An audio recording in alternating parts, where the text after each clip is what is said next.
This is the story of one of the most notorious hackers in modern history. A man who brought the world's most powerful intelligence agencies to their knees and forever changed the conversation about privacy, surveillance, and the power of the state. This is the story of Edward Snowden.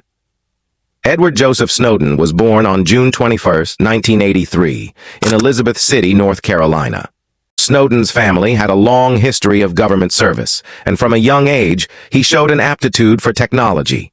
Snowden dropped out of high school, but earned a GED and enrolled in a community college to study computers.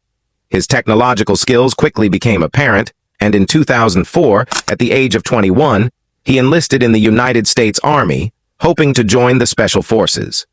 However, during training, Snowden broke both of his legs, forcing him to leave the military. In 2006, he joined the Central Intelligence Agency, CIA, as a systems administrator and telecommunications specialist. It was here that Snowden began to gain access to the inner workings of the U.S. intelligence community. His skills with computers and his deep understanding of networks made him an invaluable asset. By 2009, Snowden had transitioned to a role with the National Security Agency, NSA. It was during these years that Snowden began to uncover the full extent of the U.S. government's surveillance programs. The NSA, Snowden discovered, was conducting mass surveillance on a scale that few outside the intelligence community could imagine.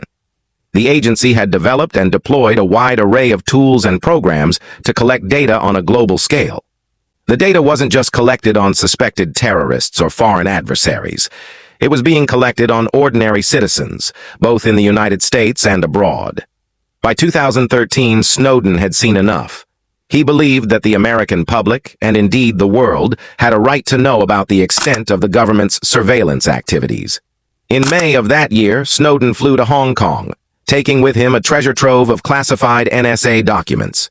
There, he met with journalists Glenn Greenwald, Laura Poitras, and Ewan MacAskill, who would help him release the information to the world. On June 5, 2013, the first of Snowden's leaks was published by The Guardian, detailing the NSA's collection of phone records from millions of Verizon customers. The revelations didn't stop there. Over the following weeks and months, Snowden's leaks would reveal the true extent of the NSA's global surveillance apparatus. The public reaction to Snowden's revelations was immediate and intense.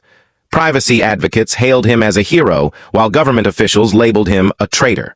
The leaks sparked a global debate about the balance between privacy and security in the digital age. For the first time, many people began to question the extent of government surveillance and the trade-offs that had been made in the name of national security. But while Snowden's actions earned him widespread praise, they also made him a fugitive. Shortly after the first leaks were published, the U.S. government charged Snowden with violations of the Espionage Act and issued a warrant for his arrest. Snowden fled Hong Kong and traveled to Moscow, where he was granted temporary asylum by the Russian government. Over time, his stay in Russia became more permanent, and in 2020, Snowden was granted permanent residency in Russia. Since his arrival in Russia, Snowden has remained a vocal advocate for privacy rights and government transparency. He has continued to speak out against mass surveillance and has written extensively about his experiences and the issues surrounding government overreach. Despite his exile, Snowden's influence remains strong.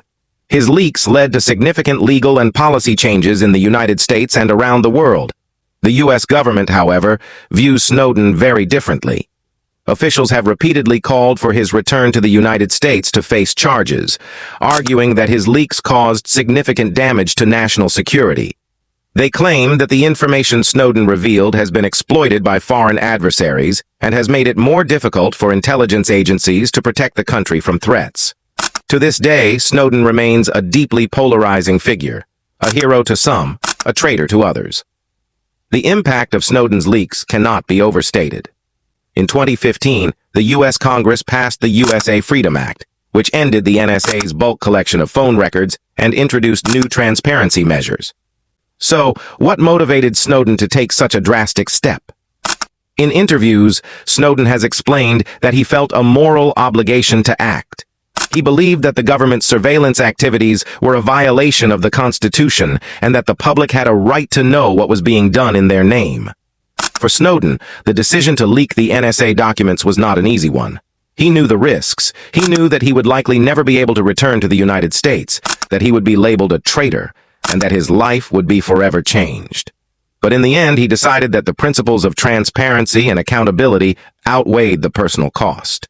Edward Snowden's life today is far removed from the world of Washington, D.C. His story has been told in books, documentaries, and films. Snowden's story is a powerful reminder of the impact one individual can have on the world.